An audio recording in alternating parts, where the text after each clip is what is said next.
O Diyos, sa hapong ito, kami lumalapit sa iyo na mayroong mapagpakumbabang puso.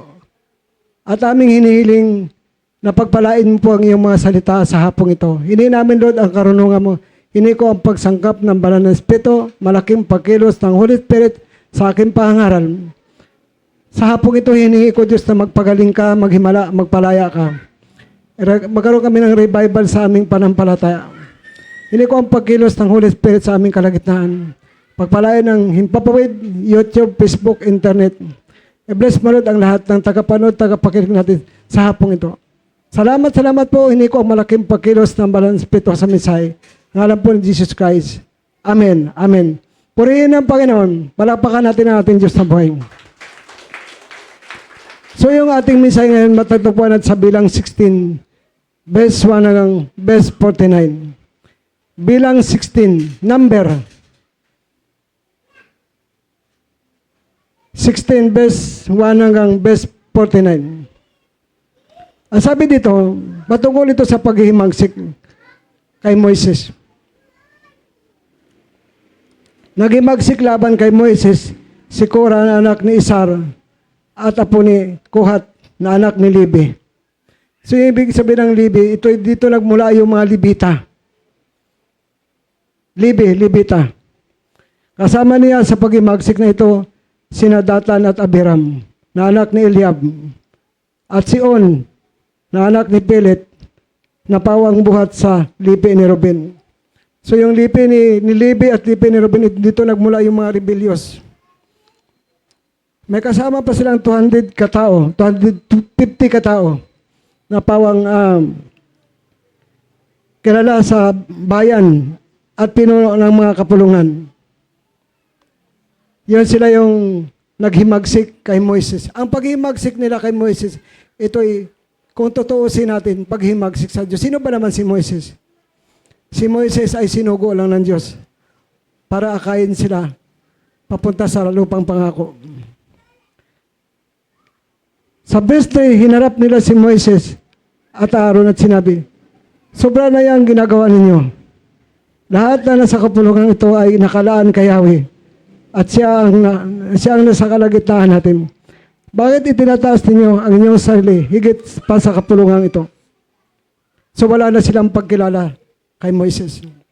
Kasi mapaghimagsik sila. Nandun yung rebellion. Hindi na nila kinikilala yung leader nila, yung pinuno nila. Ang sabi nila, lahat na sa kapulungan ito ay nakalaan kay Yahweh. At siya ang nasa kalagitnaan natin. Bakit itinataas ninyo ang inyong sarili higit pa sa kapulungan ito? Sa verse 4, nung marinig ito ni Moises, nagpatira pa siya sa lupa. Sinabi niya kay Korah, bukas ng umaga, ipakita sa inyo ni Yahweh kung sino ang tunay na nakalaan sa kanya at kung sino lamang ang maaaring lumapit sa kanya. Ang makakalapit lamang sa kanya ay ang kanyang pinili, sabi ni Moises.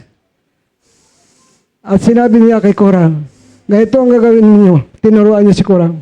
Kumuha kayo ng lalagyan ng insenso. Bukas, lagyan ninyo ito ng baga sa harapan ni Yahweh at saka lagyan ng insenso. Kung sino ang tunay na nakalaan kay Yahweh, ang siyang pipiliin niya. Kayong mga Levita ang sumusobra, sabi ni Moises. Sinabi pa rin ni Moises sa kanila, makinig kayo mga mga Levita. Hindi pa ba kayo nasisiyahan na kayo pinili ni Yahweh upang maglingkod sa Kanya sa tabernakulo? Upang paglingkuran ang bayang Israel? Kayong mga Levita ay ibinukod ni Yahweh upang maglingkod sa harapan niya. Bakit ninyo nais ninyong agawin pati ang pag-impare? Dahil sa hangad ninyong yan, naghimagsik kayo, kaya laban kay Yahweh. Sino ba si Aaron upang inyong paghimaksikan? Alam niyo ba yung pari nung panahon na yun? Talagang pinili ng Diyos yun. Yung pari lamang yung may karapatang magsindi ng insenso. At ang mga Levita ay katuwang lang na pari yun sa tabernakulo. Ano ba? Ito yung sindihan ng insenso. Dito sa lugar ko. Ang mga Levita, dyan lang sila. Sa labas. Sa tabernakulo. At bawal silang magsindi ng insenso kasi mamamatay sila. Kasi pari lang ang may karapatang magsindi ng insenso. Amen po ba? Yung mga Levita, mga pari din yun, kaya lang may kanya-kanya silang area. Yung mga pari lamang yung pwede makapagsindi ng insenso. Kasi kapag pinakalaman ng Levita yung bahagi ng pari, sila yung mamamatay. Amen. Hindi sila pwedeng magsindi ng insenso kasi para lang ito sa pari. Kaya, sila ay binukod ng Panginoon Diyos para maglingkod din sa tabernacle. Yung mga Levita. Kaya lang, dumating yung time na naghimagsik sila kay Moises. Kaya, yung paghimagsik na yun ay malaking kasalanan sa Diyos. Pinatawag ni Moises si Datan at si Abiram, na anak ni Eliab. Ngunit sinabi nila, ayaw namin. Ito yung sabi ni Datan at Abiram. Hindi pa ba sapat sa iyo na inalis mo kami sa lupaing mayaman sa lahat ng bagay? Ito yung Ehipto upang patayin ng gutom sa ilang. Yun yung sabi ni Datan at Abiram kay Moises. Bakit gusto mo pang ikaw ay kilalanin naming pinuno? Sabi ni Datan at Abiram. Hanggang ngayon, hindi mo pa kami nadadala sa lupaing mayaman sa lahat ng bagay. Ni nabigyan ng bukirin at ubasan na aming mana. Akala mo ba'y malilinang mo pa kami? Hindi kami pupunta. So, nung ipinatawag sila ni Moses para ayusin sana yung problema ng paghihimagsik. Hindi sila sumunod. Amen? Ibig sabihin, hindi sila sumunod, may paghihimagsik na sa puso nila. May rebellion na. Ayaw nila kilalanin na pinuno sila, si Moises. Kaya, hindi sila sumunod kay Moises. Dahil dito, nagalit ng husto si Moises. Sino ba naman matuwa? Yung sakripisyo ni Moises mula sa Egypt, inakay sila ng Moises na ito para dalhin sa lupang pangako. Ngunit nabaliwala yun dahil sa paghimagsik. Sinabi,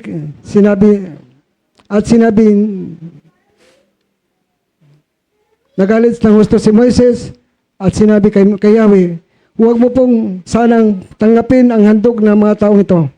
Yan ang sabi ni Moises. Wala akong kinuha sa kanila kahit asno man lang at wala rin akong ginawang masama man lamang sa kanila. Sabi ni Moises. Pagkatapos sinabi ni Moises kay Korah, humarap kayo bukas kay Yahweh. Ikaw pati ang mga kasamahan mo. Pupunta rin doon si Aaron. Si Aaron na pare. Kayo nga ang mga kasama mo ang magdala ng tig-isang lalagyan ng insenso at magsunog kayo ng insenso sa harapan ni Yahweh. Dito nagsubukan yung dalawang grupo. Si Moises at si Aaron at saka si Korah, Datan at Abiram. Kung sino talaga yung nakalaan sa Diyos. Yan yung pipiliin ng Diyos. At yung hindi, yun yung paparusahan ng Diyos. Yun yung hamon sa kanila ni Moises. Kasi nagalit na si Moises kasi ayaw nilang sumunod kay Moises. Nga ganun kapag ang tao na may rebellion sa puso, may paghimagsik sa puso, pag pinatawag mo para ayusin yung problema, ayaw pumunta, ayaw sumunod. Amen po ma. Kinabukasan, nagdala sila ng insenso at nilagyan nito. Pumunta sila sa pintuan ng Tuldang Tipanan, kasama nila Moises at Aaron. Si Korah at ang kanyang mga kasamahan ay tumayo sa harap ng Tuldang Tipanan at tinipon nila doon yung buong bayan sa harap nila Moises at Aaron. So sabi diyan, walang ano-ano nagningning ang kalwalhatian ni Yahweh sa harap ng buong bayan. Sinabi ni Yahweh kay Moises at Aaron, lumayo kayo sa kanila para malipol ko sila agad. Amen? Nagalit na rin pati ang Diyos kay Korah, Datan at Abiram. At lilipulin sila ng Diyos. Amen. Ngunit nagpatira pa naman si Moises at Aaron. Pangalawang pagpatira pa na ito. Sinabi nila, O Diyos, ikaw ang nagbigay ng buhay sa lahat ng tao.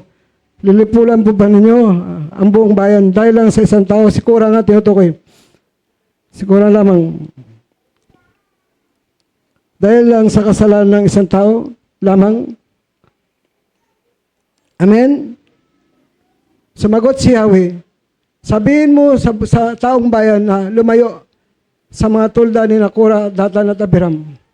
Yan ang sabi ng Diyos, para hindi sila masama sa paglipol. Kasi sobra ng paghimagsik.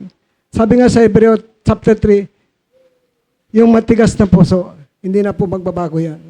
Kaya sabi doon, kapag narinig niyo ang tinig ng Diyos, huwag niyong patigasin ang inyong puso. Kasi tungkol ito sa paghimagsik din. Yung Hebreo chapter 3, yung mga napahamak sa ilang, yung mga matitigas ang puso, kahit narinig nila yung salita ng Diyos, hindi sila nakinig sa tinig ng Diyos. Yan yung sagot ni Yahweh kay Moses.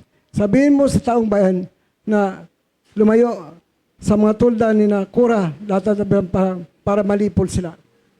Kasi galit ang Diyos sa mapaghimagsik. Ang mapaghimagsik ay mayroong kaparusahan.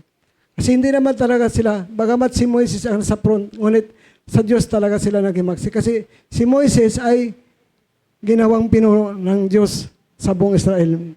Kaya tumayo si Moises at sa pinuntahan sina Datan at Abiram. Kasunod niya ang matandang pinuno ng Israel. Sinabi niya sa kapulungan, lumayo kayo sa mga tulda ng masamang taong ito. At huwag ninyong hipuin ang anumang ari-arian nila, baka kayo malipol kasama nila dahil sa kasalanan nila. Amin po ba?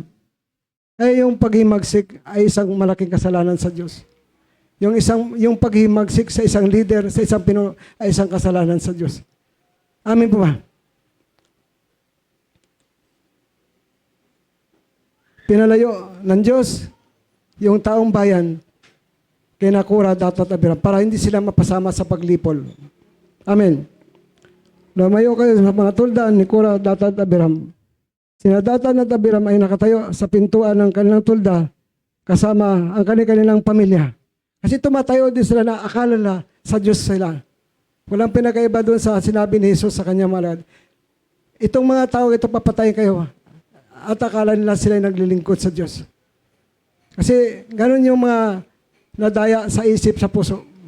Naniwala silang sa Diyos pa rin sila. Ngunit dahil sa hindi na sila sumusunod sa kanilang pinuno, ito'y nagpapakita ng isang paghihimagsik sa Diyos. Sinabi ni Moises, malalaman ninyo ngayon na sinugo ako ni Yahweh upang gawin ang mga bagay na ito at hindi ko sariling kagustuhan. Ito yung sabi ni Moises sa 29, kapag ang mga taong ito'y namatay sa sakit o sa pangkaraniwang paraan, nangangahulugang hindi ako ang sinugo ni Yahweh.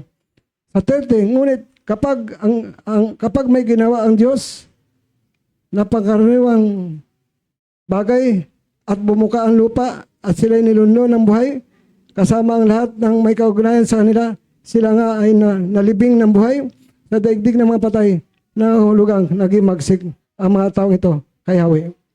Ito yung hula sa kanan ni Moises.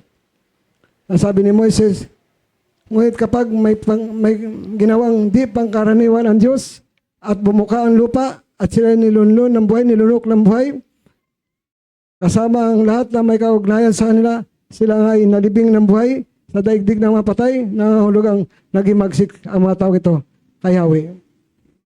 Hindi pa halos matapos magsalita si Moises, bumuka ang lupa at nilunok ng buhay si Nakura, pati ang kanilang pamilya at ari-arian. Silang lahat ay nalibing ng buhay, muling nagsara ang lupa at hindi na sila nakita ng mga Israelit. Parang pelikula ba? Na biglang bumuka yung lupa. Pero ito'y totoong nangyari. At nilunok sila ng lupa. Pagbuka, sabay lunok ng lupa. Nilunlon sila ng lupa. At pagkatapos na malunok sila ng lupa, nagsara ang lupa. Nawala na sila, hindi na sila nakita ng Israel. Amen. Dahil dito nagtakbuhan ng mga taong bayan. Dahil sa kanilang nasaksihan. Lumayo tayo rito, sabi nila, sigawan nila. Baka pati tayo'y lamunin ng lupa. Amen. Pagkatapos ng lunukin ng lupa si Nakura at ang kanilang pamilya at ari-arian, pagkatapos ito ay nagpaulan ng apoy si Yahweh at sinunog ang 250 kasamahan ni Kora na nagsunog ng insinso. Kasi yung Libita kasi, Hindi kasi sila pinahintulutan na magsunog ng insenso. Pari lang ang magsunog ng insenso. Bawal sa kanila. Sa ibang bahagi ng kasulatan, mababasa natin na mamamatay kayo pag pinakailaman niyo ang trabaho ng pari. Kasi papatayin sila ng Diyos kasi sumuhay sila. Hindi sila sumunod sa utos ng Diyos. Bawal sa kanila magsindi ng insenso. Ang pari lamang ang may karapatang magsindi ng insenso. So, pinagbawal sa kanila yun. Sa ibang bahagi ng kasulatan, mababasa natin, mamamatay kayo pag pinakailaman niyo ang bahagi ng pari. Amen. Kaya, dahil sa paghimagsik, hindi na po nila nakita. Kasi kapag ganun, kapag ang tao nadadaya sa isip, sa puso, hindi na po niya kita yung tamang pagsunod sa Panginoon. Amen po ba? Hindi niya kita. Kasi nandun na yung rebellion. Si Korah, Datan at Abiram ay tumatayo sa panampalataya nila na mali.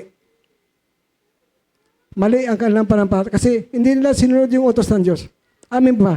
Kaya pati yung kasamahan nila 250 katao, pinaulanan ng Diyos ng apoy na nagsindi rin ng insenso at silang lahat ay namatay. Amen ba? Anong mensahe dito? Yung paghimagsik ay galit ang Diyos. Galit ang Diyos sa mga paghimagsik. Galit ang Diyos sa mga hindi sumusunod sa kanyang utos. Amen pa ba? Kaya sila nilipol ng Diyos. Noon pa man, napakarami na pala ang napahamak dahil lang sa paghimagsik. Amen. Kinabukasan, sa 41 kinabukasan, sinumbatan ng buong bayan, sina Moises at Aaron, sinabi nila, pinatay ninyo ang bayan ni Yahweh. Hindi pa nga nakalipas isang linggo. Kinabukasan, ano ba nangyari kahapon? Kinabukasan, mayroon namang paghimagsik. Hindi pa nakalipas ng isang linggo. Kinabukasan lang, mayroon na namang paghimagsik. Kinabukasan, sinumbatan ng buong bayan, si Moises at Aaron, sinabi na, pinatay ninyo ang bayan ni Yahweh. At nang sila'y magkaisa, laban sa kanila Moises at Aaron, nagkaisa yung buong bayan na labanan sina Moises at Aaron.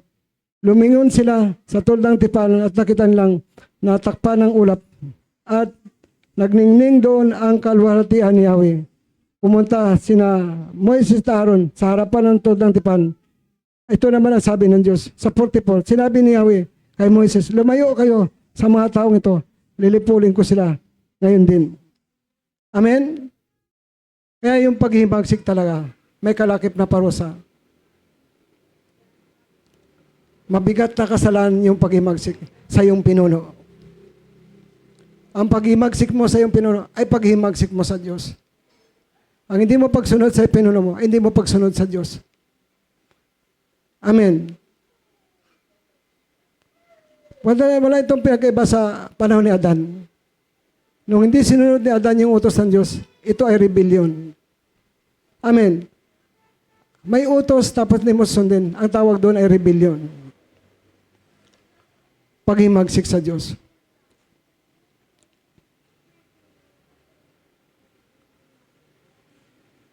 Ang sabi ng Panginoon, kay Moises, lumayo kayo sa mga taong ito at lipulin ko sila ngayon din. Nagpatira pa na naman sa lupa sina Moises at Aaron. Tatlong pagpatira pa na to. Sinabi ni Moises at Aaron, kay Aaron, magsunog ka ng insenso at lagyan mo nito. Dalhin mo agad sa kapulungan at hingiin ng tawad kay Yahweh, sapagkat kumakalat na ang salot dahil sa kanyang puot. Napupuot ang Diyos sa taong mapaghimagsik.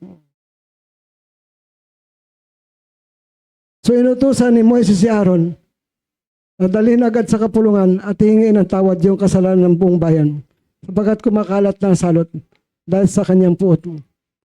Sinunod nga ni Aaron ang sinabi ni Moises at patakbo siyang nagtungo sa gitna ng kapulungan. Pagdating niya roon ay marami ng patay. Nagsunog siya agad ng insenso at hingin ng tawad ang sambahayan. At siya tumayo sa pagitan ng mga patay at buhay. Tumigil nga ang salot. At ang namatay sa salot na yon ay 14,700. Bukod pa sa mga namatay na kasama ng paghimagsik ni Korah, Datan at Abiram, at saka yung 250 na kasama ni Korah. Pansin nyo, itong mga taong ito, kung sumunod sana sila sa Diyos, kung sumunod sana sila kay Moises, lumayo kayo sa mga taong yan na mapaghimagsik. Kay Korah, Datad, Abiram, hindi sana sila napahamak. Amen. Kaya lang, nakinig sila kay Korah na mapaghimagsik. Kaya, pati sila ay sinalot. Amen. Kaya, yung dapat nilang pakinggan ang Diyos. Ang dapat nilang pakinggan ang pinuno nila. Ang dapat nilang pakinggan ay ang leader nila. Hindi nila, kundi bagkos binaliwalaan nila si Moises. Nilabanan nila si Moises. Kaya, itong mga tao ito, may paniniwala na sa Diyos din naman kami. Amen? Yun yung tinatayuan na sa Diyos din kami. Si Korah, Datad, Abiram, tumatayo sila na naniwala sa Diyos din sila. Pero ang katotohanan ay hindi na sila sa Diyos dahil lumaban na sila sa kanilang leader na si Moises. Amen. Kaya yung pagsindi ni Aaron ng insenso at paghingi ng tawad, ito yung nagpatigil ng salot. Pero mayroon na pong mga namatay. 14,000 na po yung namatay. Amen! Wala kayong maintindihan kapag kayo tulog. Amen. Praise the Lord. Amen. So, ang mensahe dito, lumayo kayo sa mapaghimagsik. Lumayo kayo sa mga lumalaban sa leader. Amen. Kung sana ang pinakinggan nila ang Diyos, kung sana ang pinakinggan nila si Moises, hindi sana sila napahamak ng salot. Kaya ang pinakinggan nila ay yung gossip o yung chismis ni Korah. Si Korah, ito yung unang dinaya ng Diablo. Involved din dito si Satanas sa pandarayang ito. Si Satanas yung author ng paghimagsik. Siya yung unang naghimagsik sa Diyos. Amin po ba? Kaya, tingnan natin yung resulta ng paghimagsik sa leader. May kaparusahan. Ito yung kamatayan. Minsan, matagal ang parusa. Minsan naman mabilis. Amin po ba? Kasi sabi ng Biblia, binibigyan ng Diyos ng pagkataon ang taong makapagsisi. Kapag hindi talaga siya nakapagsisi sa kanyang paghihimagsik, talagang uwi talaga siya sa kapahamakan. Pero alam ba kung bakit ang tao pag nagkasakit, nakakaranas ng kirot, matinding kirot? Kasi nga, tinanggap niya yung kasalanan niya. Gagaling ka rin, pero magbubunga yung iyong kasalanan ng hirap at kirot. Amin mo ba? Magsasuffer ka dahil sa iyong kasalanan. Dahil sa iyong pagsuway. Sabi nga sa Ephesians chapter 6, anong bilin sa mga kabataan? Mga kabataan, makinig kayo. Magpasakop kayo at sumunod sa inyong mga magulang. Dahil ang pagpasakop at pagsunod sa magulang ay mayroong kalakip na pangako. Anong pangako? Gaganda ang buhay mo, hahaba ang buhay mo, gaganda ang buhay mo, hahaba ang buhay mo. Yan yung pangako doon. Ngayon kapag hindi ka sumunod sa magulang, may consequence din yun. Amen. May resultang hindi maganda. Ang hindi pagsunod sa magulang. Mayroong consequence. Kasi inuutos ng Diyos na magpasakop ka sa magulang mo. Sundin mo siya. Yung iyong ama at ina. Kasi may pangako ang pagsunod. Gaganda ang buhay mo, hahaba ang buhay mo, yan ang pangako. Kapag hindi ka sumunod, iiksi ang buhay mo. Yan ang sabi ng Biblia. Kaya matindi din ang consequence nun eh. Nang hindi pagsunod, hindi pagpasakop sa magulang, mayroong matinding consequence din yun. Kasi, alalahanin mo, kaya ka binigyan ng magulang para mabuhay ka. Maraming sakripisyo ang magulang sa mga anak. Amin pa ba? Alam niyo yung proseso ng pagdadala ng sanggol, pagsilang, pagpalaki, pagpapaaral, pagpapakain. Maraming proseso, ang hirap. Hindi madaling magpalaki ng bata. Tapos, mamatay lang din dahil sa pagsuway. Amin pa ba? Kaya, Yung susi noon, tayong mga magulang, magpakita tayo ng magandang halimbawa. Ito yung ating pagsunod sa Panginoon. Kasi yun lamang yung legacy na maiwan natin sa kanila. Yung legacy, yung pamana. Ibig sabihin ng legacy, pamana. Yun lamang yung may pamana natin sa ating mga anak. Yung ating pagsunod sa Diyos, yung ating katapatan sa Diyos, yung ating pananampalataya sa Diyos. Amin ba? Kapag nagpakita tayo ng walang katapatan, mamanahin din nila yun. Kaya kawawa sila. Na yung legacy na iniwan mo sa kanila, yung kawalan ng pananampalataya, kawalan ng katapatan, kawalan ng pagsunod, kawawa sila pagdating ng takdang panahon. Kami, kahit na kapos minsan, kahit tamang-tama lang minsan, pero nakasunod kami. Pinagsisikapan namin para maging halimbawa kami na aming mga nakatapo. Para maging halimbawa kami sa inyo. Amin po ba? Kaya yung iba hindi nakasunod kasi yung faith mo kulang. Yung pananampalataya mo ay kapos. Bakit di nakasunod yung iba? Kasi tinitingnan niya lagi ang kanyang sarili. Kapag nakatingin ka lagi sa sarili mo, talaga kakapusin ang iyong pananampalataya. Kasi maraming kulang sa iyong sarili. Amin po ba? Maraming kulang. Pag in-evaluate mo yung mga kulang sa sarili mo, talagang hindi ka makasunod sa Panginoon. Kaya sabi naman ng Biblia, unahin natin ang Diyos at ang lahat ng bagay idadagdag sa atin. Yan yung susi doon. Yung panampalataya. Yung Mateo 6:33. Na unahin mo ang Diyos, lahat ng bagay idadagdag sa iyo. Hindi yung gawin mo siyang pang-5, pang-6, pang-7. Ang susi ay ang panampalataya. Yung pag-una sa Diyos. Hindi mo maranasan yung mga miracle ng Lord kapag hindi mo siya inuna. Amin mo ba? Maging sa kagalingan, hindi mo maranasan yung kagalingan kapag hindi ka magpakita ng iyong pananampalataya sa Diyos. Sa lahat ng bagay, hindi mo makita yung himala ng Diyos kapag hindi mo siya inuna. Amen? Kahit mahirap, dapat nandun pa rin ng pagmamahal sa Diyos, pag-una natin sa Kanya, pagpakita ng ating pananampalataya sa Kanya. Amen mo ba? Amen. Practice lang yan. Kami minsan kapos. Kasi minsan tamang-tama lang. Pero nakakasunod kami. Kasi practice na namin yan. Amen ba?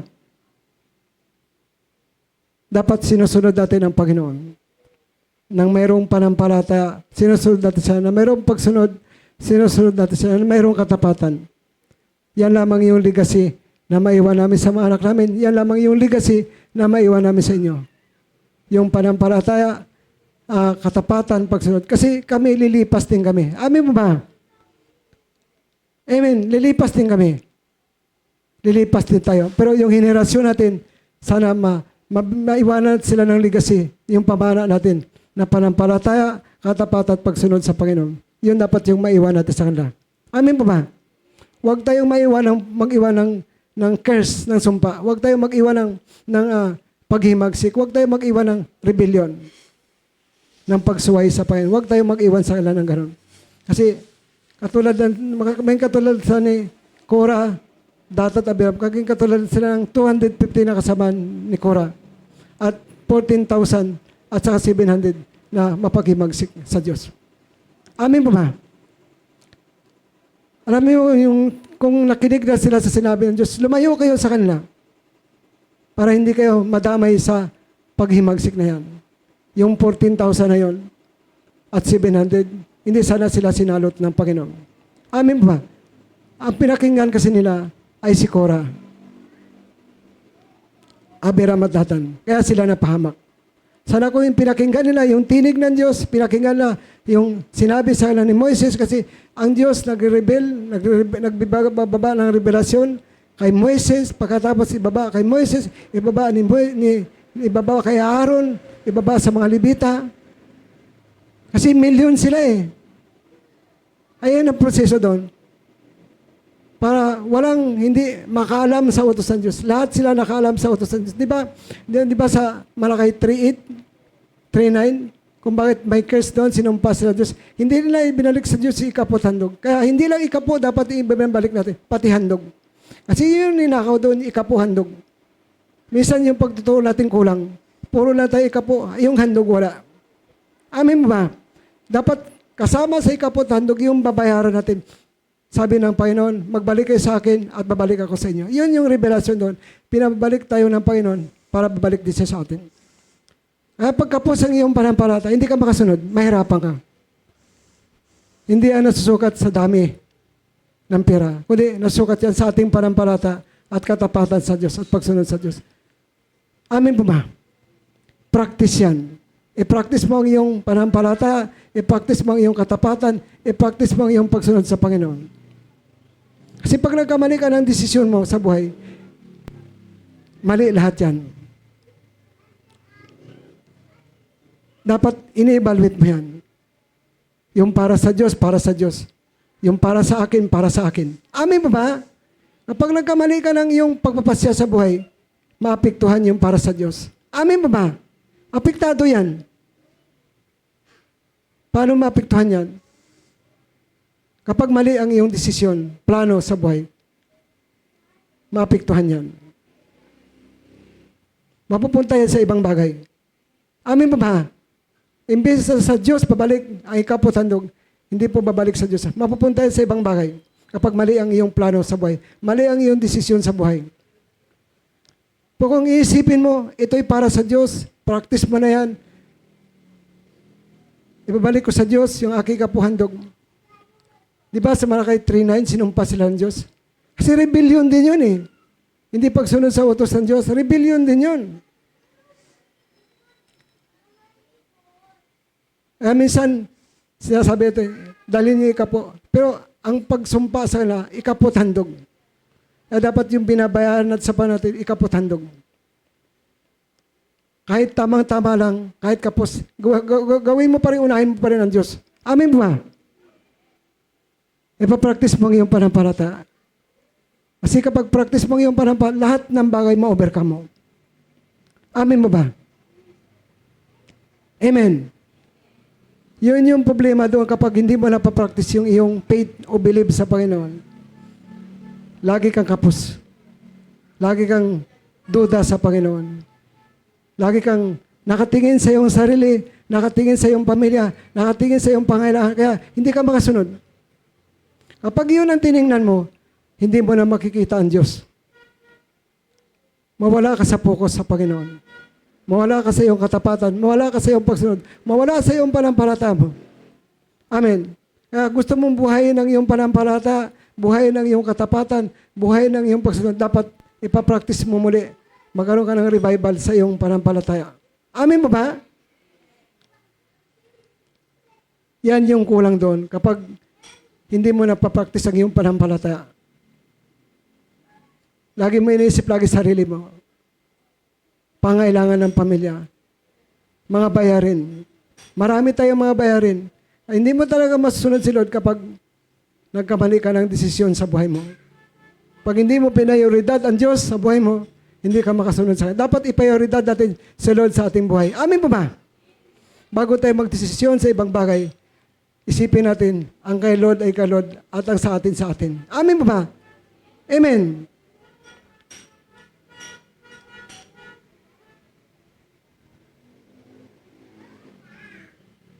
Sana yung buhay ng 14,700 hindi napahamak. Kung ang pinakinggan nila ang Diyos at ang pinakinggan nila si Moises. Kaya lang ang mali sila, yung pinakinggan nila ay si Korah, Datat at Abiram. Kasi yung pag-imagsi kasi, nakaka-transfer yan, mabilis matransfer yan.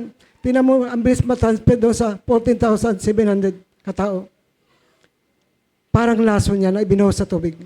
Parang laso na ibinuhos sa tubig. Ang bilis kumalat, mamatay ang mga isda. Amin pa ba? Tingnan mo, magbuhos ka ng laso sa tubig, ang bilis kumalat. Amen. Kaya, paano kung pamilya mo mapag-imagsik? Basta mahalaga, nakapokus ka sa Diyos, nakapokus ka sa salita ng Diyos, huwag mong tanggapin ang negatibo. Amen. Para sa pagkain, sa isda, piliin mo yung laman, itapon mo yung tinik. Amen ba? Piliin mo yung laman, may mata ka naman, nakikita mo naman yun. Amen. May isip ka naman eh. Yung isip mo gamitin mo. Huwag mong tanggapin yung negatibo. Ang tanggapin mo yung positibo. Amin mo ba? Eh, mabilis sila mahawa. Kasi tinanggap nila yung negatibo. Walang mapag-imagsik, walang rebellion na magsasabi, very good ang pinuno mo. Magaling ang pinuno mo. Walang ganun. Ang sasabihin ng mapagimagsik, sila ang tama at mali ang pinuno nila. Amen po ba? Amen? Niwala ba kayo doon? Walang pinagkaiba sa no permanent address. Kilala niyo ba yung no permanent address? May sariling prinsipyo yan. Ang prinsipyo nila, tama sila. Pero sabi sa Romans 13, magpasakop lahat ng tao sa pamahalaan, sapagkat lahat ng pamahalaan, ang Diyos ang nagtatag, ang Diyos ang nagpapairal, at ang lumalaban sa pamahalaan ay lumaban sa Diyos. Amen. Kung susundin sana nila yun, walang rebellion. Amen ba ba? Kaya lang, mayroon silang sariling prinsipyo. Wala sanang gulo. Wala sanang maparusahan kung susunod sila sa Diyos. Amen ba ba? Kaya pagdating ng huling araw, marami ang mapaparusahan. Yung minura mo lang yung namuno sa bansa, namuno sa bayan, kasalanan sa Diyos, nagagalit ng Diyos. Amen ba ba? Kapag nagmura ka sa pinuno ng bayan, nagagalit ang Diyos. Kasi parang silod na minura mo kasi sabi ng Biblia, ang Diyos ang nagtatag ng pamahalaan. Siya ang nagtatag ng pamunuan. Siya ang naglagay ng tatay at nanay para magkaroon ng anak. Tingin nyo kaya mabubuhay ang sanggol kapag walang nanay? Walang tatay, mabubuhay ba? Patay yun, sigurado, pag walang tatay at nanay. Tingin nyo kaya, mabubuo tayo kung walang pastor? Mabubuo tayo pag walang pastor? Hindi tayo mabubuo. Tingin nyo kaya, pag walang namumuno sa bansa, magkaroon ng kaayusan? Hindi magkaroon ng kaayusan pag walang pinuno ng bansa. Kapag ang bayan ay walang pinuno, hindi magkaroon ng kaayusan. Kaya ang Diyos ang naglahin yan. Amin ba ba? Magkaroon ng kanya-kanya at lalong magkaroon ng problema kapag walang pinuno.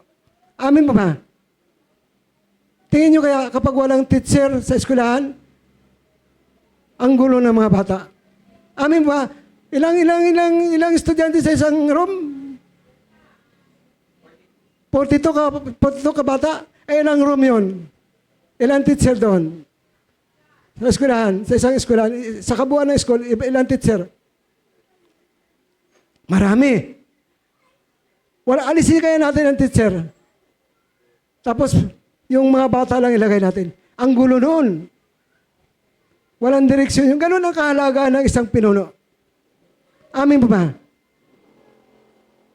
Kanya-kanyang lakad yun. Kanya-kanyang sigawan yun. Po, pag mayroong pinuno doon, mayroong teacher doon, magkaroon yun ng kaayusan. Amin ba ba? Alisin mo yung pinuno doon, alisin mo yung teacher, ang ligalig noon. Yan yung purpose ng namumuno. Sila yung magpaparusa sa mga gumagawa ng mali. Sila yung mag-aayos sa kanilang pinamumunuan. Amin ba ba? Kaya hindi madali ang mamuno. Kapag ang isa pinuno walang kumpasyon, hindi yan mabubuo. Kapag ang isa pinuno walang pagmamahal, walang pag-ibig, hindi yan mabubuo. Amin ba ba? Hindi yan matawag na simbahan pag walang pastor. Amen. Nakita niyo yung kahalagaan ng pinuno? Nakita niyo yung kahalagaan ni Moises sa buong Israel?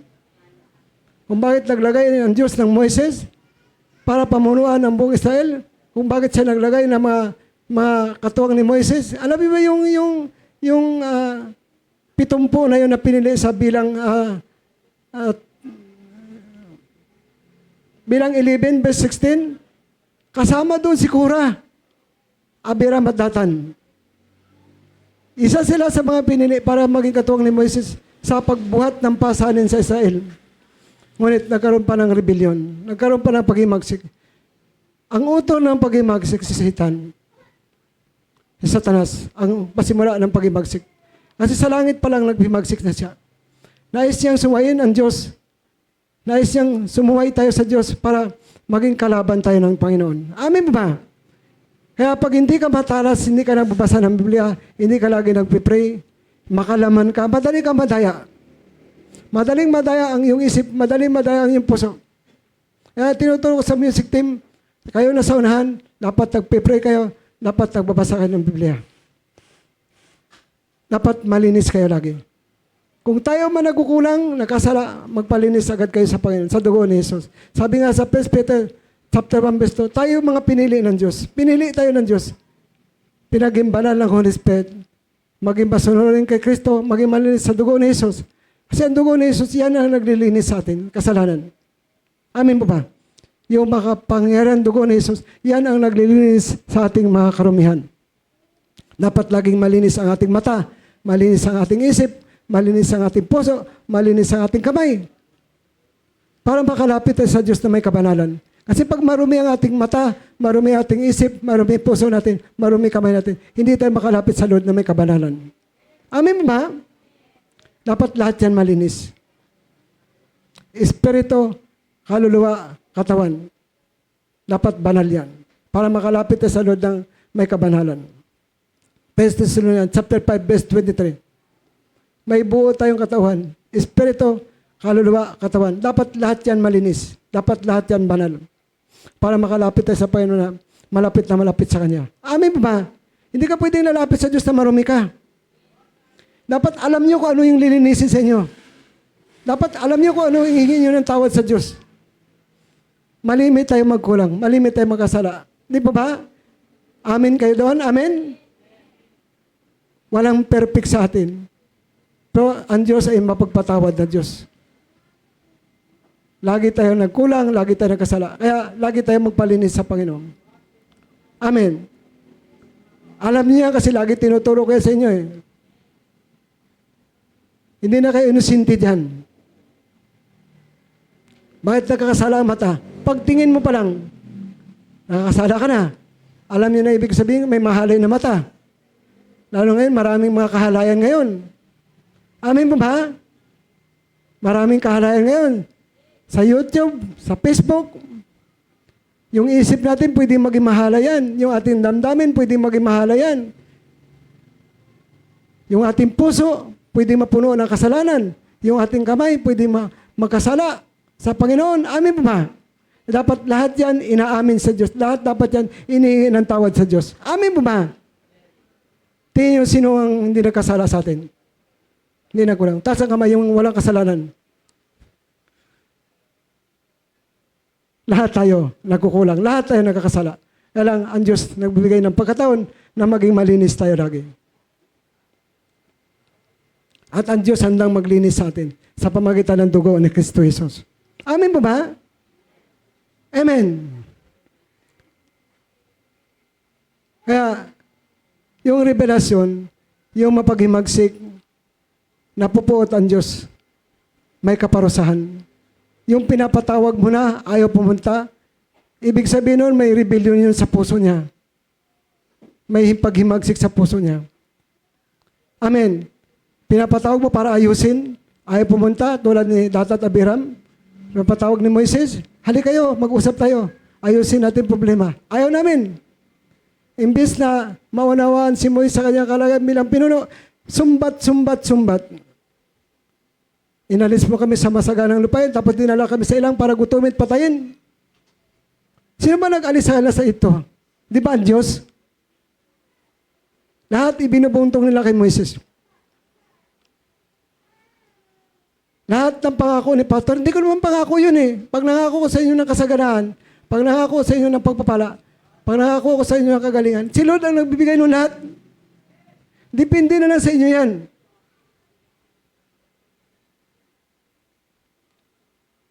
Kailangan natin maniwala sa salita ng Diyos. Amen ba ba? Huwag niyo ako sumbatan pag nangako sa inyo, tapos hindi kayo pinagpala. Depende yan sa buhay niyo. Ang tanongin mo sa sarili mo, sumusunod ka ba? Naging tapat ka ba? May panampalataya ka ba? Tanungin mo rin ang sarili mo, huwag mo isumbat sa akin yan. Lahat sinusumbat kay Moises. Tingnan mo, napahamak silang lahat. Yung 12 spy, yung 10, majority kasi maraming naniwala kasi 10 eh. Marami din naging magsik doon. Dalawa lang yung tapat at totoo, si Joshua at si Caleb. Hindi na pinaniwalaan si Joshua at Caleb kasi dalawa lang eh. Majority yung 10 eh. Ito yung dapat paniwalaan, ito 10. Pinatay din ng Lord sa salot yun, yung 10 na yun. Pero si Joshua at si Caleb ay nabuhay. At sila lang mga naging tapat sa Diyos at sumunod sa Diyos ng buong puso. Amen po ba? Sunod-sunod na chapter at saka verse yun, pagkatapos doon sa bilang 12, natalon tayo sa bilang 16, tungkol kay Korah, Abiram at Datan at yung 250 na naghimagsik kay Moises. Amen po ba? Walang leader na sa panahon nila na walang mapaghimagsik. Magay si Jesus Christ nga, di ba? Nung totoo na tinuturo ni Jesus, sabi ni Jesus, ang aking katawan ay pagkain, ang aking dugo ay inumin. Maraming alagad niya natiso doon. Hindi sumama sa kanya, hindi na sumunod. Ano to? Vampire? Kainin niyo kanyang katawan, inumin niyo kanyang dugo. Hindi matanggap ng iba yun. Maraming alagad ang hindi sumunod. Tinanong niya yung 12, kayo ba naalis din? Sabi ni Peter, Lord, kanino pa kami pupunta? Nasa iyo lang salitang nagbibigay buhay na walang hanggan.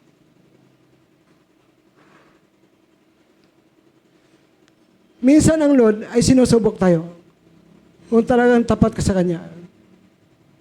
Sa pamagitan ng pagsalita ng paging istrikto. At tayo pag nag-istrikto tayo, para yan sa seguridad natin. Amen po ba? Kayo, teacher, pag hindi ka istrikto, baka tawanan ka ng estudyante mo. Dapat minsan may kunting pag-istrikto. Kailangan mong gawin to. Kailangan mo sundin to. Kasi tinuturo mo yung tama para sundin. Kapag ikaw ay lagi nagtatawa, nagbibiro, hindi ka papaniwalaan. Amen po ba? Kahit ikaw magulang, pag hindi mo pinilit na sundin yung inutos mo, sabihin na anak mo, mamaya na, mamaya na, mamaya na, mamaya na. Kailangan obligahin mo siya na sundin yung inutos mo. Kailangan kang magalit. Amin mo ba? Amen. Kapag hindi ka nagkaroon ng galit, nagagalit-galitan ka. Amen po ba? Kailangan ka magalit-galitan, kahit hindi ka galit, para sumunod lang. Kaya pag hindi ka nag-istrikto, hindi ka susundin. Amen po ba? Kaya mahalaga yung pag-istrikto kasi doon yung tao nasasala. Talagang makikita mo yung totoo. Susunod talaga yan. Yung mga mabababaw, talagang alis yan. Amen po ba? Yung mabababaw ang panampalataya, talagang magkakaroon ng pagre-react yan. Amen po ba? Kaya, sa isang pastor na istrikto, na dapat sundin mo yan, dapat mayroon kang panampalataya, dapat tapat ka sa Diyos, dapat sumusunod ka sa Diyos. Talagang, ang mga tao sumusunod. Kung hindi ka man sumunod, mahulog ka sa kapahamakan. Amen po ba? Amen. Mahulog ka sa kapahamakan kapag hindi ka sumunod.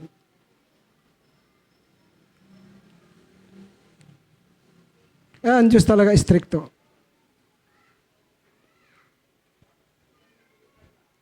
Dito sa Galatia, chapter 4, verse 19. Mga anak ko, dahil sa inyo, minsan pa akong nagdanas ng hirap, tulad ng babaeng mga anak, hanggang sa ganap ng bubuo si Kristo sa inyo. Ano ba ibig sabihin nito?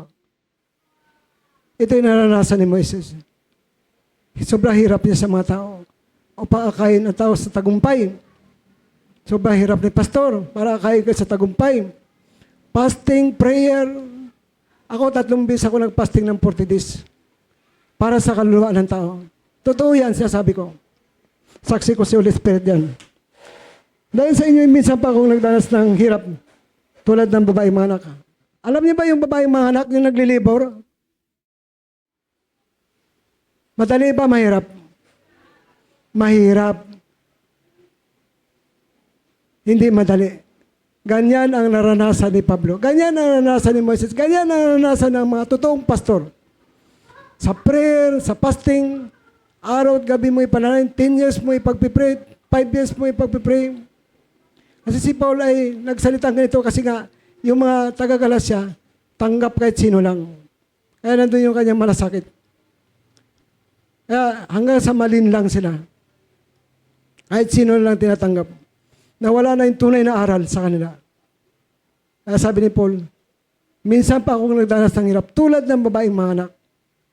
Yung araw at gabing pagpipray, yung pagluha, pagsisikap, na lumago ang tao, tumibay ang tao. Amin mo ba? Tapos, suportahan ang tao. Tapos, pagdating ng takdabang, iwanan ka lang. Amen. Iwan ka lang. Kayong mga magulang, madali ba magpalaki ng sanggol? Yung process, dalhin mo ng 6 na buwan sa sinapupunan, tapos paglabas yan, madali ba? Ayaw palangawan, ayaw palamukan. Madali ba? Hirap o madali? Madali o mahirap? Mahirap. Tapos paglaki, doon maghuhugas ng plato sa ibang bahay. Doon maglilingkod sa ibang bahay. Gaano kasakit yon? Amen po ba? Ikaw ang nagturo ng lahat, natuto lahat, lumago lahat, tumatag lahat. Pagdating ng malaki na, iwanan ka. Wala kang itinurong masama, kundi lahat kabutihan tinuro mo. Wala kang iniisip, kundi tumatag, lumago, magbunga.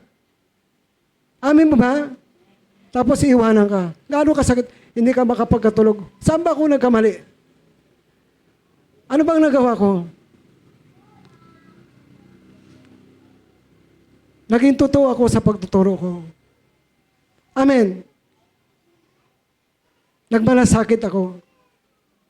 May ibang interpretasyon doon sa pagmalasakit mo. Amen. Kaya masakit yun. Tapos mo ipaglihi, ipanganak, patatagin, palakasin, suportahan, tapos bigla ka na lang iiwanan. Bigla na lang maghimagsik. Kaya, kayo ang payo ko sa inyo, kung may pamilya ba kayo na hindi manampalataya, huwag niyong masyadong pakinggan yung sinasabi. Baga sa pagkain, sa isda, piliin niyo lang yung laman, itapon niyo ang tinik. Mas piliin yung pakinggan yung pinapayo sa inyo, yung legacy, yung pamana, yung panampalataya, yung pagsunod, yung katapatan. Mas piliin nyo yun. Amin mo ba? Kasi kung lahat tatanggapin mo tulad ng 14,700 katao na namatay sa salot, pinakinggan nila yung gossip, pinakinggan nila yung chismis ni Korah, Datat, Abiram. Kaya napahamak sila. Imbis ang Diyos ang pakinggan, imbis si Moises ang pakinggan, amen, hindi sana sila napahamak. Amin mo ba? Amen? Kaya pag may pamilya kayo, hindi manampalataya, okay lang yun na magsama kayo. Kaya lang, huwag mo masyadong entertain yung kanyang sinasabi. Kasi, iba yung kanyang direksyon, iba yung direksyon natin. Tayo nakikinig sa salita ng Diyos, tayo sa Diyos sa kasentro. Amen. Nakikinig ka rin ka lang, huwag mo pasukin sa puso mo. Amen. Kasi hindi man pwedeng alisin natin sila. Kasi pamilya natin. Po dapat maging totoo ka sa Diyos. Kapag ang panampalataya mo buo, ang iyong katapatan buo, ang iyong pagsunod ay buo, hindi ka maliligaw ng landas. Hindi ka madaling malinlang. Kasi kinukulikot ang isip ni Satanas. Kinakulikot niya ang isip. Guguluhin niya ang isip mo hanggang sa malito ka. Hanggang sa maging negatibo ka. Hanggang papasok yung negatibo. Amin mo ba? Yan ang trabaho ni Satan. Kulikutin niya ang isip mo. Amen.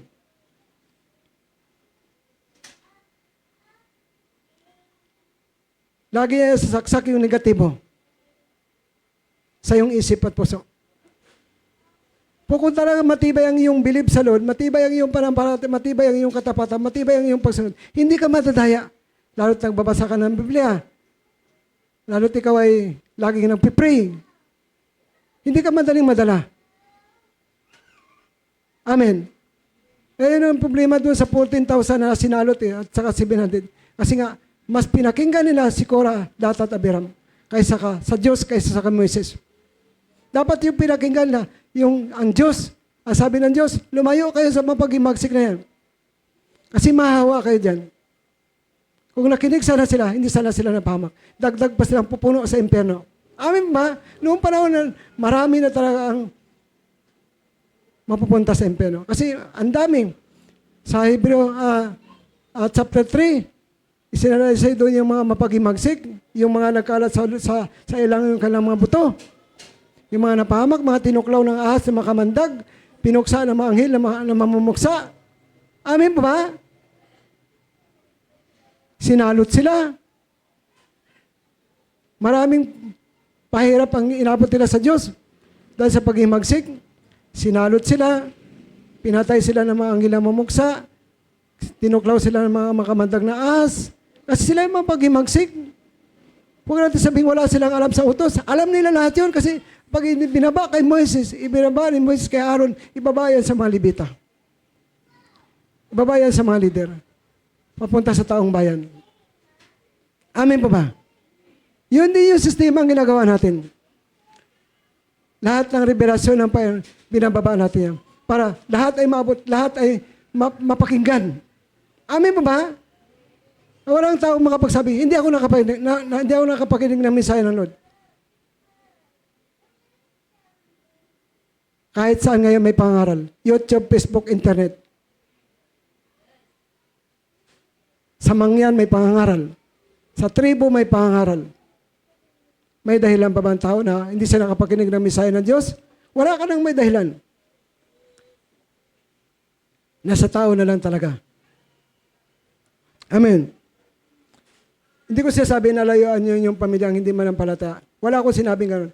Pero piliin nyo, iprioridad nyo ang Diyos sa inyong buhay. I-value nyo ang Diyos sa inyong buhay. Ibig sabihin ng value, pahalagahan ang Diyos. Pahalagahan nyo ang nagtuturo sa inyo, yung inyong pinuno. Kasi wala naman akong itinuro sa inyo na pagpapahina sa inyo eh. Ang tinuturo lagi, panampalataya, katapatan, pagsunod.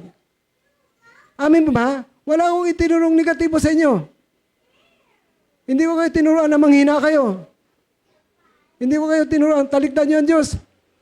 Ang tinuturo ko nga lagi, mahalin nyo ang Diyos, unahin nyo ang Diyos sa lahat ng bagay. Di ba? Nagmisaya ko. Maraming nahulog sa impyerno. Inuna ang pamilya. Inuna ang pagtulong. Inuna ang trabaho. Bakit nahulog sa impyerno? Kasi nga, ito yung problema, nakalimutan nila ang Diyos. Hindi nila inuna ang Diyos. Amen po ba? Amen. Kaya yun yung naging dahilan kung bakit nagkaroon ng maraming problema ang tao. Amen po ba? Unahin mo ba naman yung pamilya mo? Unahin mo ba naman yung trabaho mo? Unahin mo ba naman yung pagtulong? Hindi masama yun. Kaya na naging problema doon. Yung hindi inuna ang Diyos. Kasi ang sabi ng Diyos, unahin niyo ako. Bakit? Ako ang nagbigay ng buhay. Ako ang nagbigay ng lakas. Ako ang nagbigay ng inyong resources. Ako ang nagbigay ng ako ang provider ninyo. Amen po ba? Amen. Alam natin yan. Wala nang inosente dyan. Kaya, hindi madali ang pinagdaanan ng lingkod ng Diyos. Yung magpasting ka lang ng 40 days, 3 beses, gaano kahirap yun? Para lang sa kaluluwa ng tao. Para hingiin sa Diyos ang kaluluwa ng tao. 10 years, 5 years, alam ba yung ninang ko? Ilang taon niya ipinaglihi yung kanyang asawa? 20 years bago na save. Maraming pagsubok ang pinagdaanan sa 20 years na yun. Na-save nga yung asawa niya. Naging manampalataya ang asawa. Nakasama sila sa paglilingkod sa Panginoon. Grabe yung pagtitiis, 20 years. Mahaba na yun sa tao. Amen po ba? Grabe yung sakripisyo. Yan yung testimony ng kalambuhay. Kaya hindi magdaling maglihi. Parang babaeng mga anak. Parang babaeng naglilibor. Yung proseso. Amen. Kaya, wag naman sana na magkaroon kayo ng paghimagsik. Wag naman sana mabura sa inyong isip yung kabutihang ginagawa sa inyo. Yung panampalataya itinuro sa inyo. Yung katapatang itinuro sa inyo. Yung pagsunod na itinuro sa inyo. Wag nyo sanang mabura yan. Malis. Amen po ba? Yung panasakit sa inyo. Wag sanang mabura yan. Amen po ba? Amen. Amen po ba? Dapat yan ang manatili sa ating puso. Kasi masakit. Hindi ka makatulog. Hindi na ako nakapag-exercise eh. Ba't ganun nangyari?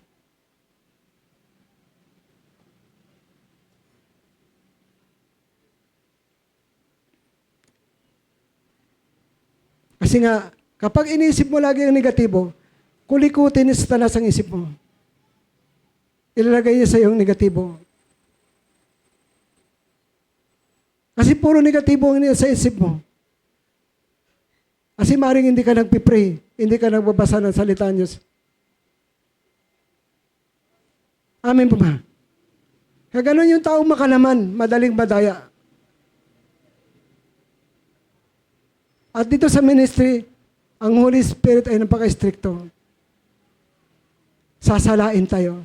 Kaya lagi ko sinasabi sa kanila, kapag hindi ka nagbago, hindi ka maging totoo, ang Diyos mag-aalis sa'yo. Hindi ako ang aalis sa'yo, kundi ang Diyos ang aalis sa'yo. Amin ba ba? Pag hindi ka naging totoo, hindi ka naging tapat sa Diyos, ang Diyos mismo ang aalis sa'yo.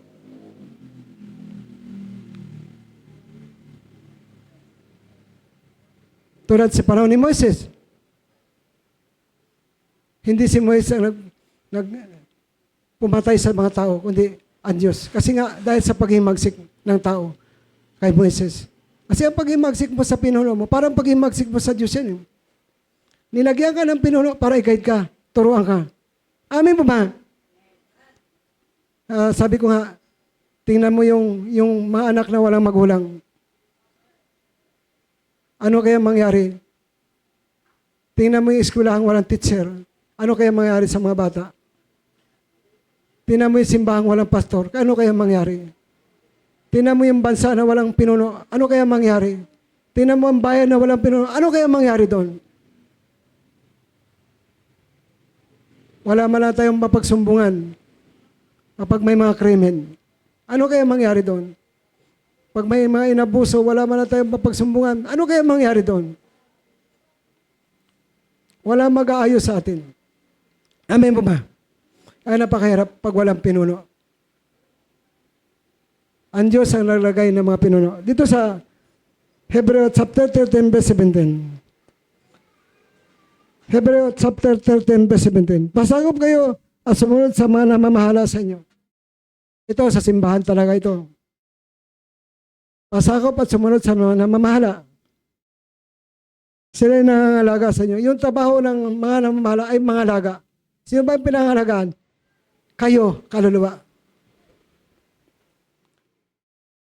At managot sila sa gawain ito.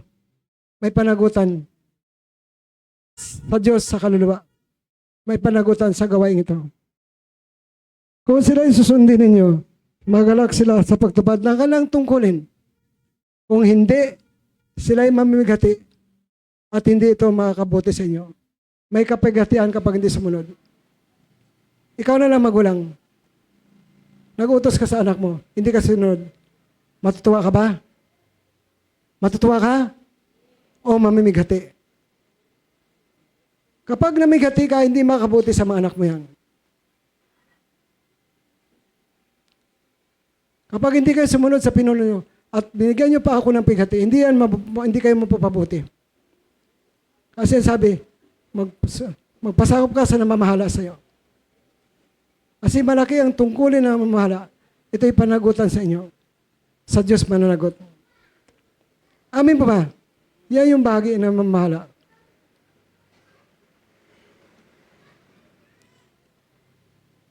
Pag nagka-problema ang mga estudyante mo, mismo sa pangalaga mo, wala ka bang pananagutan? Meron. O meron doon sa panagutan. Kasi doon nagka-problema sa room niya. Walang ibang tanungin.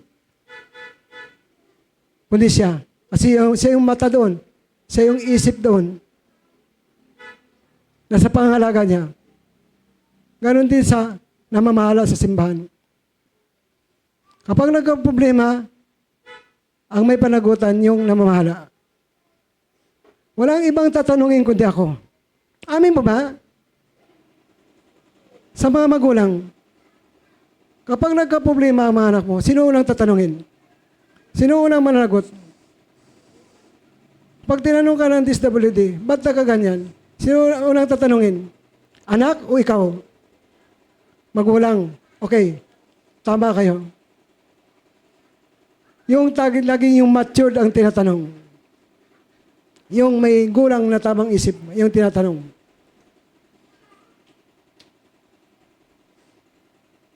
Pag nagkaroon ng problema sa bayan, sino unang tatanungin? Ba't nagka-problema sa bayan mo? Yung namumuno. Kaya pag namumuno ka sa bansa, lahat ng problema sa iyo lahat balik. Ay hindi madaling mamuno. May malaking responsibilidad. Yung mga tao, wala yung ginawa kundi bantayan ng bantayan. Yung mga kahinaan. Yung mga pagkukulang. Pero hindi nila nakita yung mabuting ginawa mo. Amen ba ba? Yung mabuting ginawa mo, hindi nila nakita. Hindi nakikita nila yung mga pagkukulang mo. Yun yung pupunahin nila. Amen ba ba? Yung mabuting ginawa mo, hindi ang kita. Pero yung pagkukulang mo, yan ang madaling makita. Hindi madaling mamuno. So sa Roma chapter 13, verse 1, verse 2. Roma 13, verse 1, verse 2. Ang bawat tao ay dapat pasakop sa mga pinuno ng pamahalaan. Bawat tao individual. Bawat pasakop sa pinuno ng pamahalaan. Sapagkat walang pamahalang hindi mula sa Diyos. Wala daw pamahalang hindi mula sa Diyos. At ang Diyos ang nagtatag ng pamahalaan, umiiral. Ang Diyos ang nagtatag ng pamahalaan, umiiral. Kaya nga, ang lumalaban sa pamahalaan ay lumalaban sa itinalaga ng Diyos. At sila ay narapat sa parusa. May kaparusahan, may consequence. Amin mo ba? Kung hindi ka man ngayon mag-aani, baka sa isang taon na anihin mo yan kapag hindi ka nagsisi. Amen. Lahat ng mapaghimagsig ay may kabayaran. Lahat ng rebellion ay may kabayaran. Lalo't lapastangan ka na sa pinuno mo. Walang mapaghimagsik na may sinasabing mabuti sa kanyang pinuno. Amin mo ba? Wala. Lahat hindi maganda. Lahat ng intriga, tulad kay Moises, lahat ay sa kanya balik. Para wala baga siyang ginawa. Para baga wala siyang sakripisyo. Para baga wala siyang pag-ibig sa tao. Lahat naghimagsik. Amen ba ba? Lahat nagalit sa kanya. Para bagang wala siyang kwintang leader. May ba naman siya ang future na maging hari sa Egypto? Iniwan niya yung paging hari? Pangunahan lang yung mga taong matitigas ang ulo? Amen ba ba? Itinaya niya ang kanyang buhay para sa mga tao. Hindi man lang nakita ng mga tao yun. Hindi man lang nakita yung sakripisyo ni Moises. Yung pagtitiis ni Moises para sa kanila. Hindi nila nakita yun. Yung prayer ni Moises. Si Moises 3 beses din nagpasting yun ng 40 days, 40 nights eh. Butit ang buhay pa yun. Ibang nagpapasting ng 40 days, 40 nights ay namatay.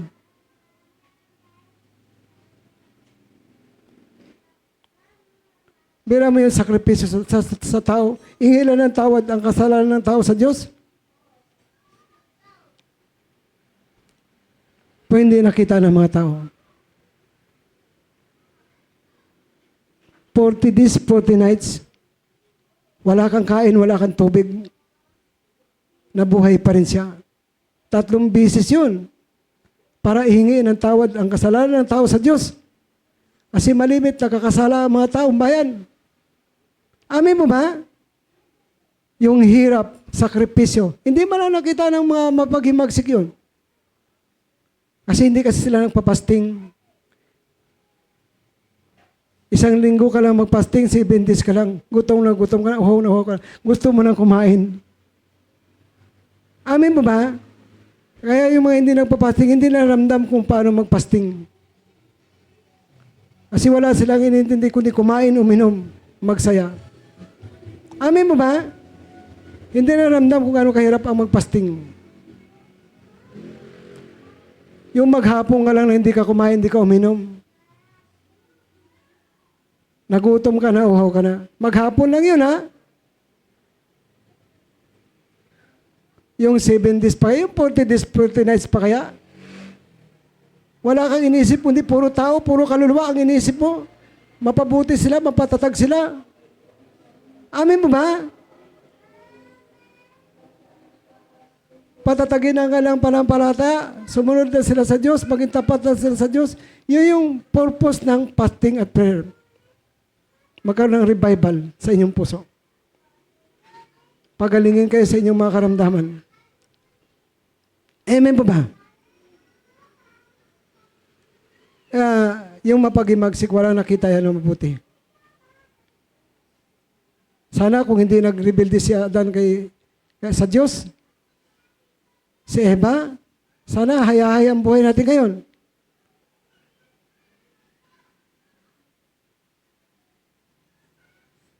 Sana hindi tayo tumatanda. Sana ngayon si Adan at Eva sariwa pa rin. Amin mo ba? Kung hindi sila nagkasala. Sana tayo hindi na mamatay.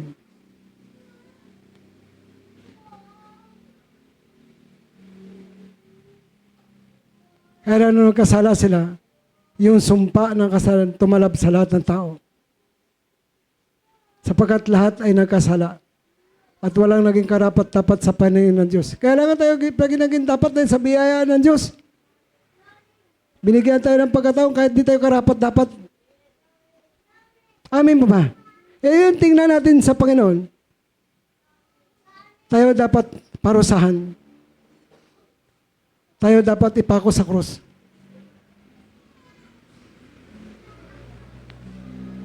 Amen. Tayo dapat ang hagupitin.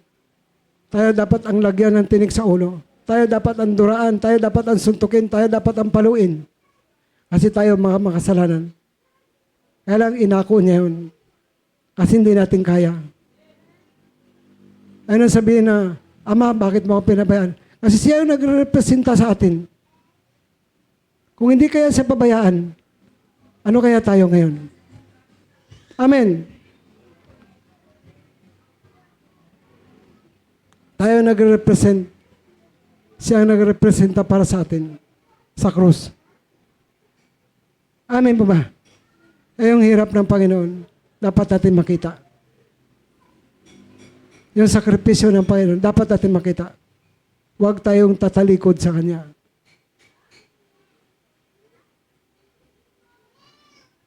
Amen po ba? Huwag tayong maghimagsik sa Diyos. Huwag tayong magkaroon ng rebellion sa ating puso. Maging tama lagi ang puso natin. Kaya naman mayroong mapaghimagsik kasi na-influensya ni Satanas yun. Kakulangan ng kaalaman. Amin po ba? Kapos sa pagkaintindi. Kapos sa kaalaman.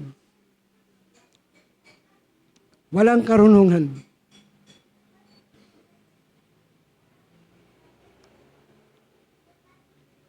Kaya kung tayo malapit lagi sa Holy Spirit, magkaroon tayo ng karunungan. Hindi tayo madaling madaya. Kaya huwag kayong padaya sa dyablo. Ang tingnan nyo lang doon, yung tamang itinuturo sa inyo. Huwag niyong tanggapin yung mga negatibo. Amen. Kasi tayo may isip tayo. Alam natin yung tama at mali. Alam natin yung tama at mali. Alam natin yung positibo at negatibo. Magkaroon tayo ng pagmamature sa ating mga isip at puso. Amin mo ba? Kahit anak mo pa yan, kahit pamilya mo pa yan, kung negatibo, huwag mong tanggapin. Yung kanyang sinasabi, manatili ka pa rin sa salita ng Diyos. Manatili ka pa rin sa iyong panampalataya. Manatili ka pa rin sa pagtapat sa Diyos. Manatili ka pa rin sa pagsunod mo sa Panginoon para pagpalain ka ng Diyos. Tingnan mo yung hindi nanatili.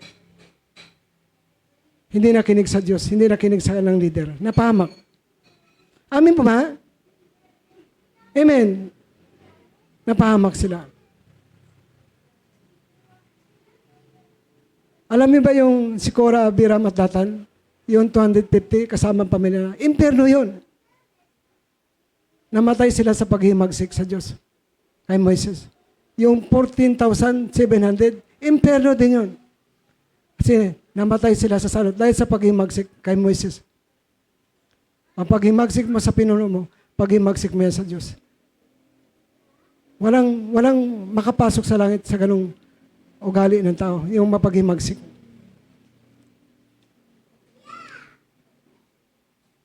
Kaya kapag nakapokus tayo sa Diyos, hindi tayo madadaya. Amen po ba? Sabi nga, ito ang lagi natin ang ating paningin sa makalangit na bagay. Ito ang lagi natin ang ating paningin kay Jesus, na pasakdal ng ating panampalataya. Saan chapter, saan verse yung pastor? Hanapin mo. Magbuklat ka ng Biblia. Amen po ba? Alam ko naman yung chapter, alam ko naman yung verse, kaya lang hanapin mo.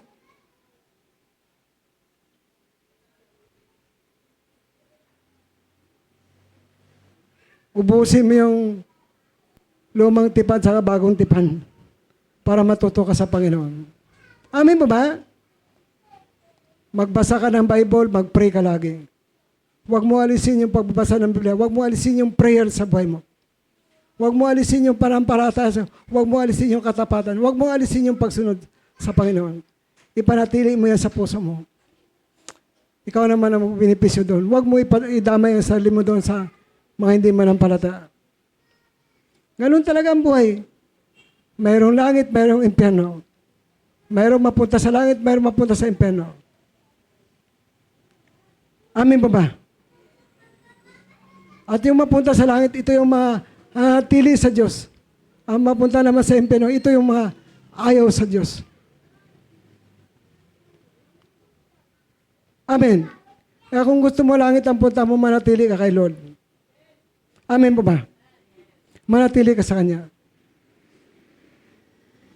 Ipanatili mo yung iyong panampalataya, ipanatili mo yung katapatan mo sa Kanya, ipanatili mo yung pagsunod mo sa Kanya. Sigurado, langit ang punta mo. Huwag kang hiwalay sa Diyos.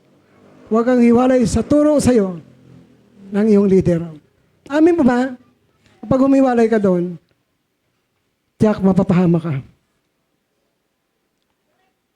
Amen. Huwag kang hiwalay sa nagmamalasakit sa iyo. Tingnan mo yung totoong nagmamalasakit sa iyo. Sa iyong kaluluwa. Tingnan mo yung totoong nagsasakripisyo sa kaluluwa mo. May mga taong nagmamahal pero walang pag-ibig sa kaluluwa. Physical lang mahal nila. Physical lang pinapakain nila. Pero wala silang pag-ibig sa kaluluwa ng tao. Amin mo ba? Tingnan nyo yung nagmamahal talaga sa kaluluwa ng tao. Ito yung nag-aalaga sa inyo. Sa inyong mga kaluluwa. Amen. Tayo po ay tumayo. Magmiministeryo na naman tayo.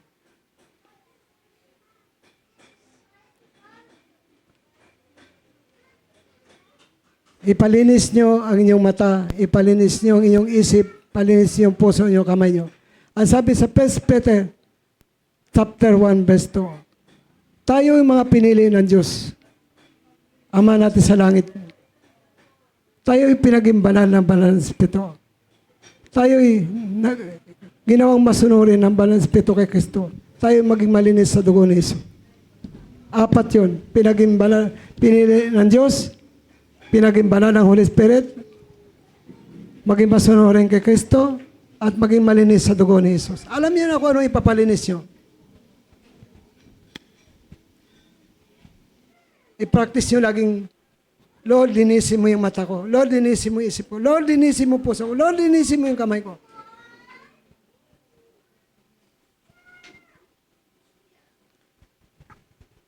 Lagi kang magpalinis sa Panginoon.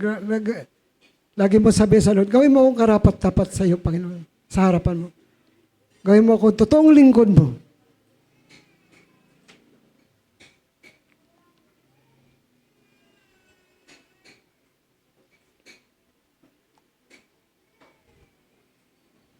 Gawin mo akong tapat sa iyo.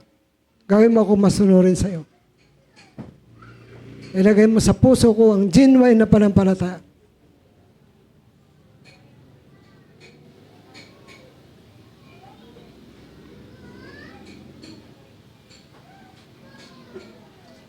Nararamdaman ko yung puso ni Moises.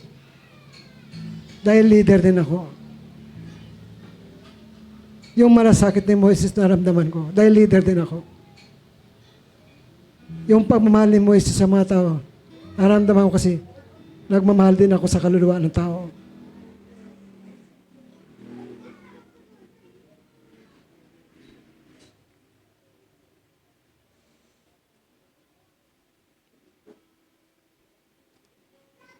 Ang susi para huwag mapahamak. Makinig tayo sa Diyos at makinig tayo sa ating leader. Makinig tayo sa nagmamalasakit sa ating kaluluwa. Namamahala sa atin. Sumunod tayo sa salita ng Diyos.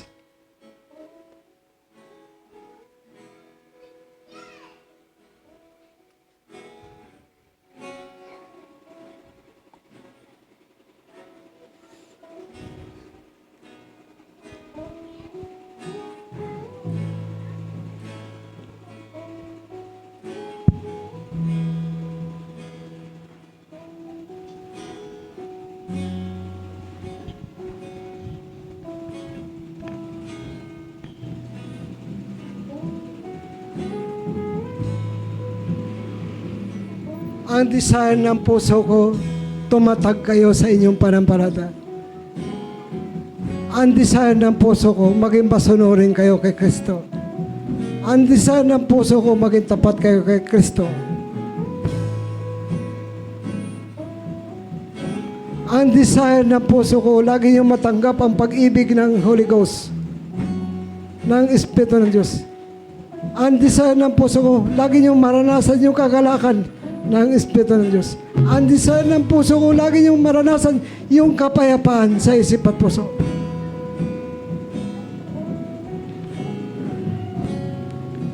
Ang desire ng puso ko, kayong lahat mapabuti sa inyong paglakad, sa inyong pananampalataya.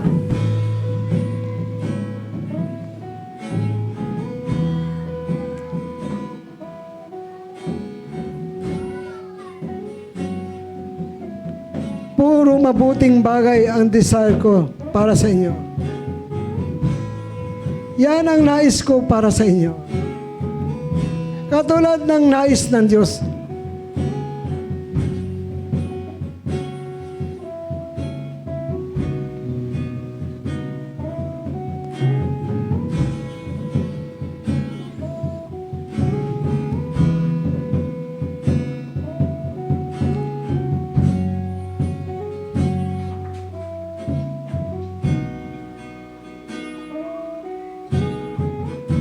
Ang desire ng puso ko na laging ang pagkilos ng banal na Espiritu sa ating kalagitnaan. Ang pagmiministeryo ng banal na Espiritu sa ating kalagitnaan. Yan ang trabaho ng Holy Ghost. Na tayo lagi ay ministeryo. Ang desire ng puso ko, laging gumaling ang inyong mga kaluluwa. Ang desire ng puso ko, laging gumaling ang inyong mga pisikal. Ang desire ng puso ko, lagi kayong magkaroon ng kalakasan. Pisikal na kalakasan. Espiritual na kalakasan.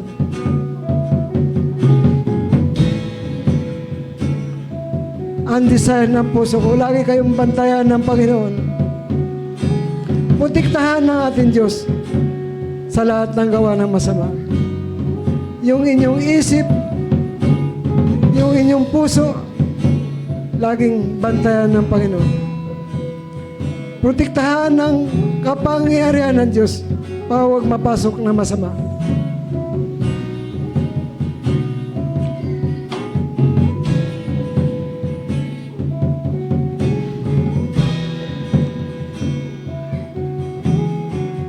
Alam niyo ba yung dugo ni Jesus? Dugo ng Cordero, dugo ng Lamb. Revelation 12:11. Ito yung dugo na nagtagumpay sa dyablo. Revelation 12:11. May power yan. Alam niyo ba si Jesus? Gawa chapter 3 verse 16. Nagpapagaling. Nagliligtas. Nagpapalaya. Nagdadala ng pagtatagumpay. Kaya makapangyarihan ang pangalan ng Panginoon. Kapag ni-receive mo yan, pinaniwalaan mo yan, maaaring may kalayaan na gagawin ng Diyos sa paghimagsik sa rebellion. Lahat ng tagapanood, tagapakinig natin sa YouTube, Facebook, Internet, ang Lord ay magpapalaya, magpapagaling. Alisin na Lord ang gapos sa mata, gapos sa isip, gapos sa kamay, gapos sa paa, gapos sa puso. Lahat ng gapos. Lahat ng karamdaman. Sabi nga sa 1 Peter chapter 2 verse 24, dinala ni Jesus, pinasa ni Jesus sa krus ang ating kasalanan upang tuluyan natin iwanan ng pagkasala. Paano bang ibig sabihin ng tuluyan iwanan ng pagkasala? Ito yung pagsisisi sa kasalanan at mamuhay sa kalooban ng Diyos. Kayo gumaling sa pamagitan ng iyong sugat. Iyon din nakasulat sa Isaiah 53 verse 5. Dinala niya sa krus, pinasa niya sa krus ang bigat ng kasalanan natin upang tuluyan natin iwanan ng kasalanan, upang pagsisihan natin ang kasalanan at mamuhay sa kalooban ng Diyos. Kaya gumaling sa pamagitan ng kanyang sugat. I-claim nyo kung may karamdaman ka, gumaling ka sa sugat ni Jesus. Exodus 15:26. Ang sabi daw, kung tayo susunod sa utos ng Diyos, susunod sa kanyang tutunin, siya maging manggagamot natin. Nais ng Diyos lumakas yung ating physical, lumakas yung ating spiritual.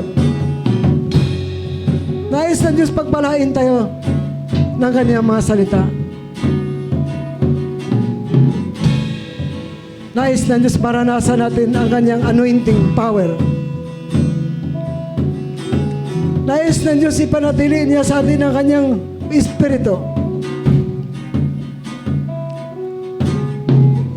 Dahil kapag nasa iyo ang espiritu ng Diyos, mayroon kang proteksyon mula sa Diyos na buhay. Nais ng Diyos ipanatili sa atin yung kanyang espiritu. Nais natin ng Diyos na tanggapin natin yung kanyang espiritu. Yung kanyang apoy. Ang apoy, Holy Spirit din yan. Yung fire.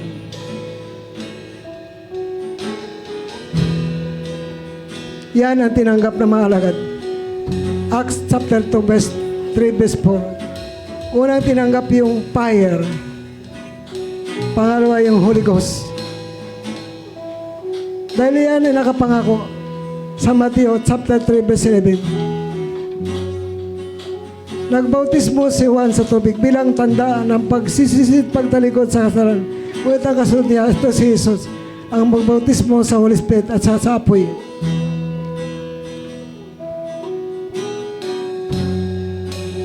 Lahat ng aking panalangin, i-receive niyo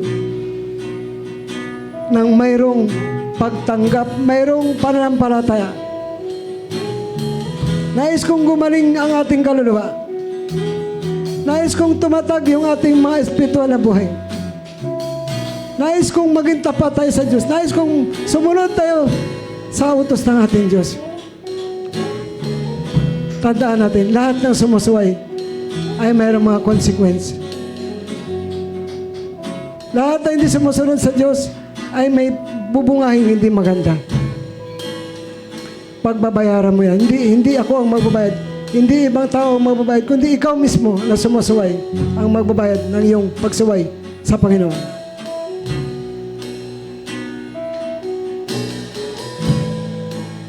I-practice mo ang iyong panampalataya. Unahin mo ang Diyos. Mateo 6:33. Dahil kapag inuna ng Diyos, inuna natin ang ating Panginoon, lahat ng bagay idadagdag sa atin. Pagkain, inumin, panamit, panapi. Yan yung prosperity. Yung kasaganaan at pagtatagumpay ay maranasan natin. Yun ang pangako ng Diyos sa ating buhay. Yung prosperity. Prosperous na buhay. Masaganang buhay.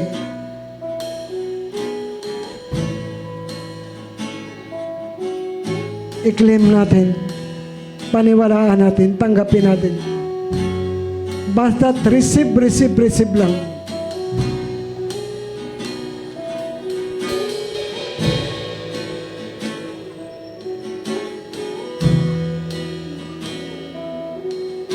Yes, hallelujah. Tayo awit sa Panginoon. Yung power ng prayer, power ng worship, i-receive natin. Nagmumula yan sa puso ng ating mga awit. Kapag wala yan sa puso, bibig lang yan. Kapag hindi totoo yung ating puso, bibig lang yan, kamay lang yan. Gumagana, bibig gumagama ang kamay. Ngunit walang power. Kailangan totoo yung puso. Nanggagaling sa puso. Para hindi lang bibig ang gumagana. Hindi lang kamay ang gumagana sa instrumento. Dapat nanggagaling sa puso. Dapat may kalinisan ng puso. Pag-ibig mong di nagmamaling, tunay ka kamangha-mangha.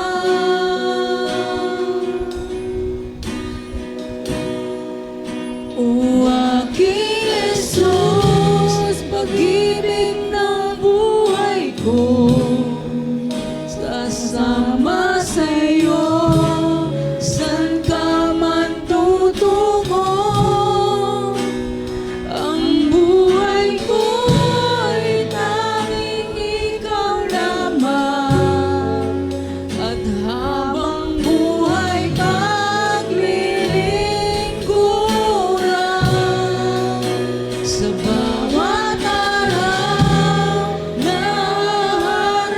Tulad ni David, na tama ang puso. Kapag si Saul ay sinasalipan ng masamang espiritu, kinukuha niya yung kanyang alpa. Tinutugtugan si Saul at lumalayas ang masamang espiritu at siya ay naaliw. Gumagaling si Saul. Tulad ng puso ni Pablo Silas, habang nagpipray, nag-worship, natanggal yung mga talikalaan ng balangguan. Sa sobrang lakas ng power ng Panginoon, nasa puso ng tao yan. Kailangan makuha natin ang puso ni David, makuha natin ang puso ni Pablo Silas.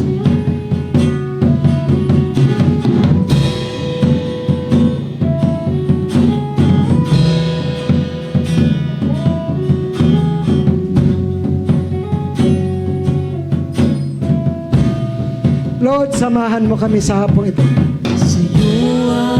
Hindi ko revival sa healing, revival sa miracle, revival sa deliverance, revival sa aming panampalataya. Hindi ko ang pag-ibig ng Banal na Espiritu. Hindi ko ang kagalakan ng Banal na Espiritu. Kapayapaan sa isip at puso. Nakaloob ng Holy Spirit.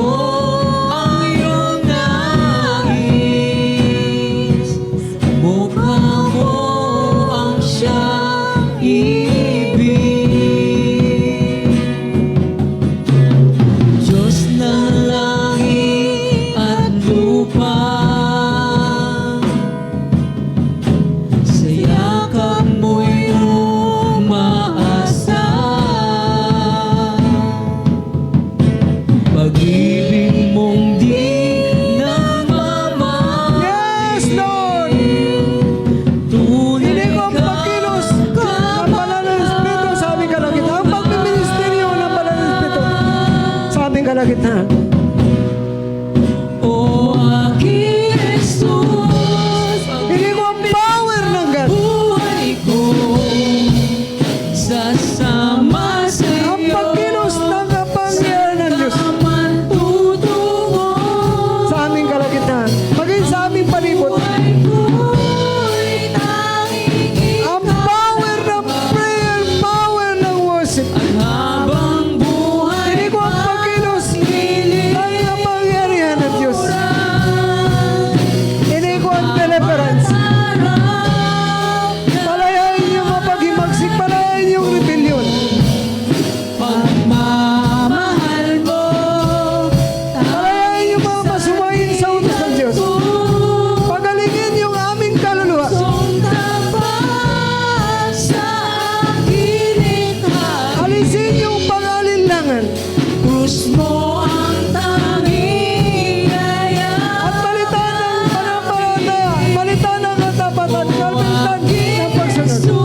ng banal na Espiritu sa aming kalagitnaan.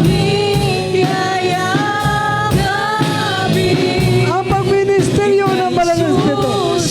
Ang tulong ng banal na Espiritu sa aming pangaral at pagministeryo.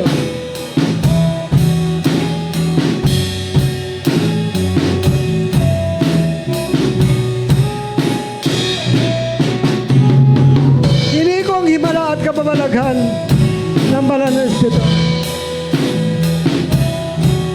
Roma 15, verse 19. Tulungan kami ng Holy Spirit sa aming pagministeryo. Sangkapan kami ng banal na Espiritu. Sangkapan kami ng kapangyarihan ng banal na Espiritu.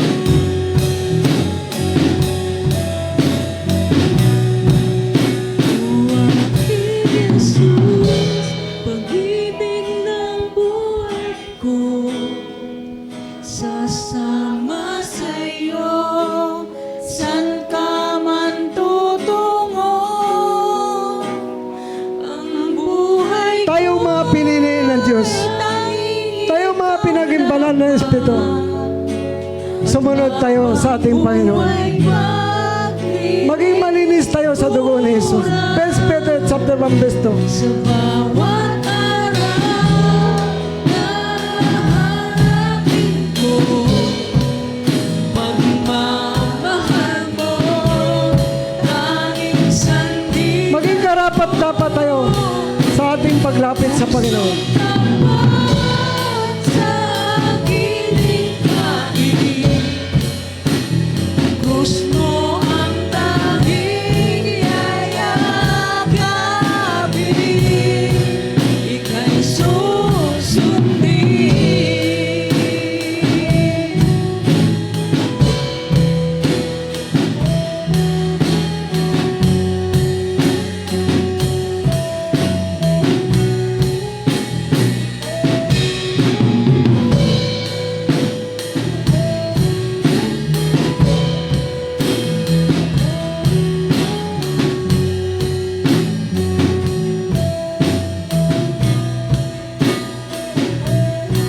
Sabi nga sa Mateo 11:28, nag-aanyaya si Lord, lumapit sa akin lahat ng pagal, lahat na nandibigatan, lahat na may kahirapan, lahat na may karamdaman, at sila'y bigyan ko ng kagalingan at kapahingahan.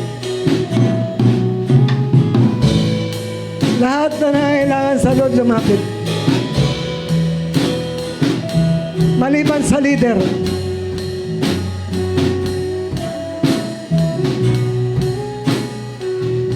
i-practice natin yung ating panampalataya sa Diyos. Lumapit tayo na mayroong panampalataya. Kung napapagal ka, nahihirapan ka, may problema ka, may kabigatan ka sa iyong buhay, lumapit ka sa Lord.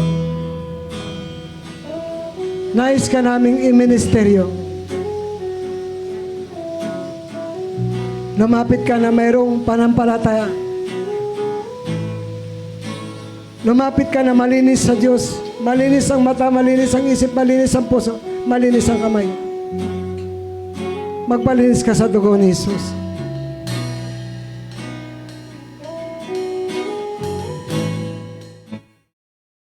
Lahat na may panampalataya, lahat na nangailangan sa Lord lumapit. Hebreo chapter 4 verse 16. Huwag na tayo mga tubiling lumapit sa trono ng mahabaging Diyos. Doon kakamta natin ang kalinga at habag sa atin ng ating Panginoon. Santiago chapter 4 verse 8. Lumapit kayo sa Diyos at lalapit din siya sa inyo. Lahat ng lumalapit sa Diyos dapat mayroong panampalataya. Lumapit tayo na may pangailangan. Mayroong desire.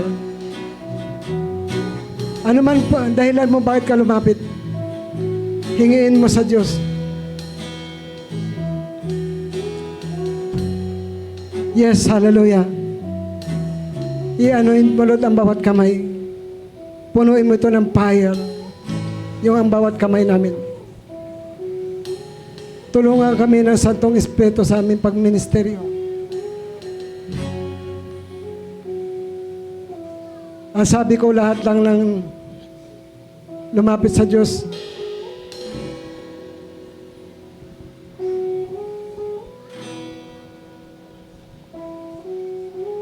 yes, hallelujah. Hindi ko ang Holy Spirit na magministeryo sa aming kalagitnaan.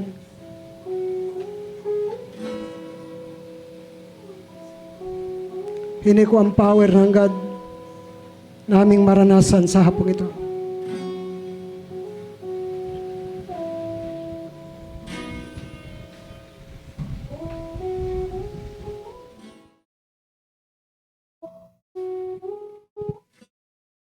Holy Spirit, i-ministry mo sila.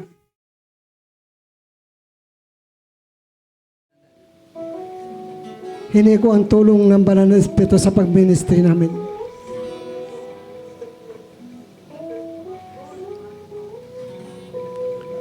Lumalim ang aming panampalataya sa Diyos. Tanggapin natin ang kapangyarihan ng Diyos. Humingi tayo sa Diyos at tayo bibigyan ng ating Panginoon.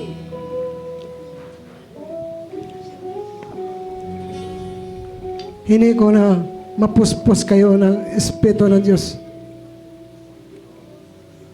Sa'yo ako ay lalapit. Pabayaan niyo kumilos sa Banal na Espiritu sa inyong palagitnaan. Dadamhin Puspusin mo kami, O Diyos, ng Espiritu mo. Lahat na napapagal, lahat na nahirapan, lahat na nabibigatan, lumapit sa Panginoon. susundin ko ang iyong nais. Hindi ko ang pagkilos ng Santong Espiritu sa bawat papatungan ng kamay namin. Ang siyang ibig. Hayaan natin na ang Banal na Espiritu magministeryo sa atin. Diyos ng langit at lupa. Holy Spirit, Yakap mo'y umaasa. gamitin mo yung kamay namin. Pag-ibig mong di Matanggap nila ang kapangyarihan mo. Tunay kang kamangha-mangha. Matanggap nila yung kapangyarihan mo, ang revival sa panampalataya. O aking Alisin yung takot, alisin yung pag-alala. pag-ibig ng buhay ko, sasama sa'yo, saan ka man Hindi ko ang pagkilos ng Holy Spirit sa aming kalagitnaan. Ang buhay ko'y tanging ikaw lamang. Ang healing, ang miracle. Habang buhay pa Ilagay mo sa puso nila ang panampalataya, Panginoon. kurang sa bawat araw na harapin ko. Pagmamahal mo, tanging sandigan po. Pusong Itat mo sila, Holy Spirit. ilikhain. Mismo ang Itat mo sila, Holy Spirit. yakapin, ika'y susundin. Sige, ministeryo natin sila.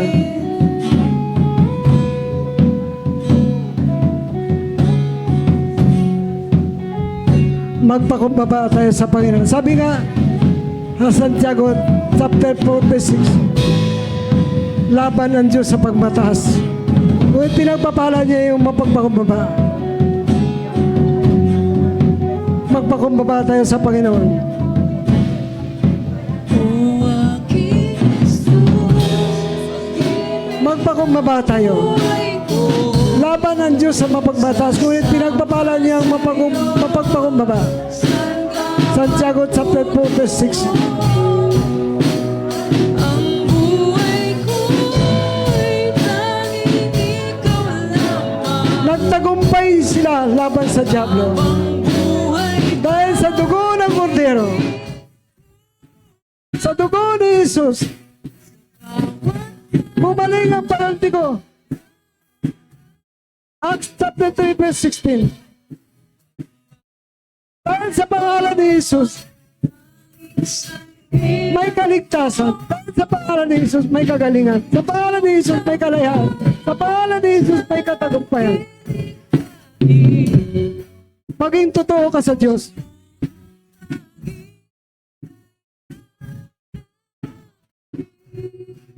Ika'y sundin. I-anoint mo nun yung kamay nila. Sagapan mo ng anointing mo yung bawat kamay. Yung power ng God. Bigyan mo kami ng karunungan, Panginoon.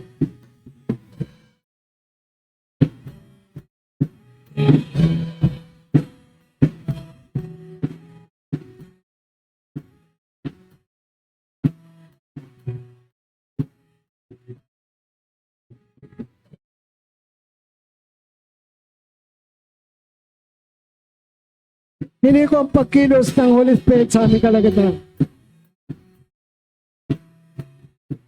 I-receive natin ang kapangyarihan ng dugo ng Kordero.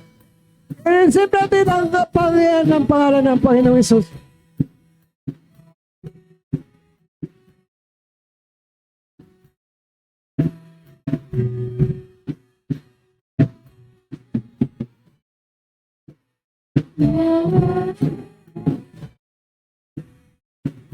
I-receive natin yung deliverance.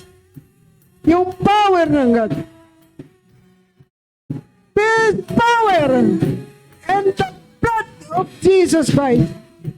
Receive this power and the blood of Jesus Christ. Receive this power and the blood of Jesus Christ. Yung mga curse, palayain na, yung mga sumpa. Yung kahirapan, ginagapos ka namin sa ngalan ni Jesus. Ginagapos ka namin sa dugo ni Jesus. The power in the blood of Jesus Christ. Lahat ng pag-imagsik, lahat ng rebellion, ginagapos ka namin sa dugo ni Jesus. Lahat ng sumpa, lahat ng kasalanan, ginagapos ka namin sa dugo ni Jesus. The power in the blood of Jesus Christ and deliverance. Receive the power in the blood of Jesus Christ. Receive the power in the name of Jesus Christ. Receive the power in the name of Jesus Christ. Receive the power in the name of Jesus Christ. Receive,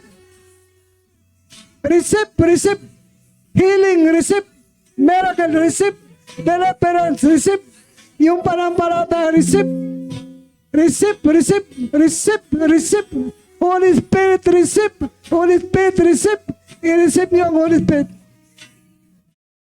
Receive.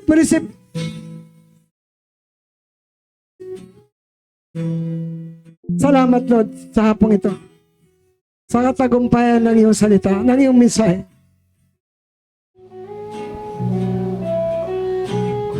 Lahat ng panalangin ko i-receive niyo.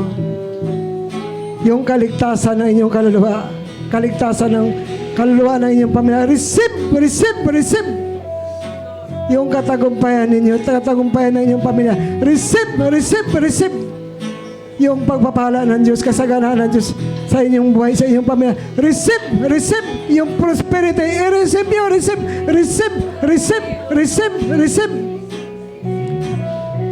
Yung kalakasan sa inyong pamilya. Receive.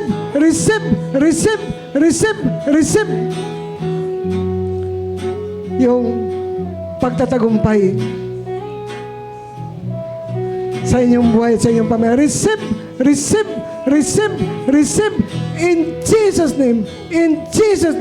In Jesus' name, yung proteksyon sa inyong buhay, sa inyong pamilya. Receive. In Jesus' name. Healing, receive. Miracle, receive. Deliverance, receive. In Jesus' name.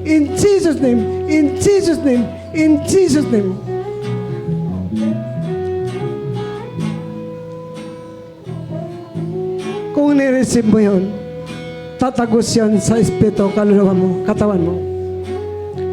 Hindi pwedeng hindi mo matatanggap yun. Kung marunong ka umintindi ng mensahe, madali mo maintindihan yun, madali mo matanggap yun. Salamat, Panginoon, sa hapong ito, sa katagumpayan ng iyong salita. Salamat sa pagpapala ng iyong mga salita sa hapong ito. Kiniklaim namin ang katagumpayan ng aming buhay espiritual. Iligtas mo ang lahat ng tao. Pagpalain mong YouTube, Facebook, Internet, lahat ng tagapanood, tagapakinig natin. Maghimala ka. Abutin mo sila pa yun. Walang limitasyon sa iyo. Walang malayo sa iyo. Lahat malapit sa iyo. Lahat ng tao na nanonood, nakikinig sa atin. Pagpalain mo sila, O Diyos. I-bless mo sila pa yun. Salamat po sa hapong ito. Sa pagtatagumpay. Salamat sa dugo ni Jesus na siyang nagpalayasan. Salamat sa pangalan ni Jesus na siyang nagpagaling sa amin. Thank you, Lord. Thank you. Salamat po, Ama, sa hapong ito. Thank you, Holy Spirit. Thank you, Holy Spirit. Thank you, Jesus. Kay Kristo ang papuri. Kay Kristo ang pasalamat. Kay Kristo ang pagsamba. Kay Kristo ang pagluwalhati. Sa pangalan po ni Jesus Christ. Sa pangalan po ni Jesus Christ. Amen. Amen. Amen. Amen. Amen. Amen.